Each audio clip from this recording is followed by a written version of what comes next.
This is the story of a man who got a second chance at life.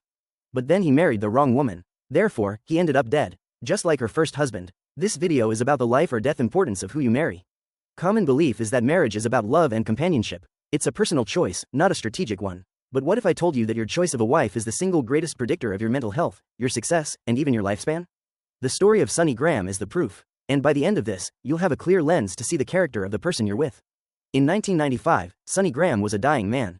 His heart was failing him. But a miracle happened. A young man named Terry coddled. His organs were donated. Therefore, Sonny received Terry's heart. He was reborn. Overwhelmed with gratitude, Sonny felt a powerful need to thank his donor's family. With this goal, he wrote a letter to the widow, a woman named Cheryl. They met. A connection sparked. But then, that connection turned into a romance. Therefore, in 2004, Cheryl Graham married Cheryl Cottle, the widow of the man whose heart was now beating in his chest. That seems like a beautiful story. A fairy tale ending. A second chance at life and love. It's perfect. But here's the crucial part. If you don't look beyond the surface of a person's story, you will miss the red flags. And for Sonny, that would be a fatal mistake. Friends noticed a change. The vibrant, grateful man was gone. He became quiet, withdrawn. The light in his eyes, the joy from his second chance, had vanished.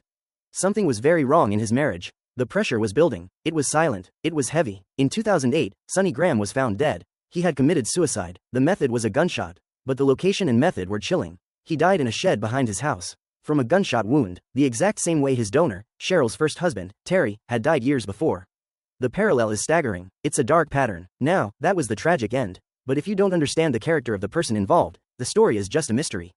This won't work as a lesson for your own life. Therefore, we need the final piece of proof. Years after Sonny's death, Cheryl remarried again. But then, she was arrested. Therefore, we have official, legal proof. Cheryl Graham was convicted for the violent abuse of her next husband. Let that sink in. The woman Sonny married, the environment he lived in every day, was later proven in a court of law to be toxic and abusive.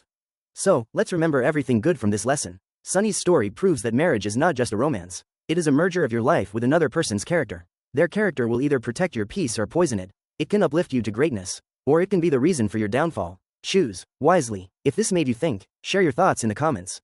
Subscribe for more. Thanks for watching.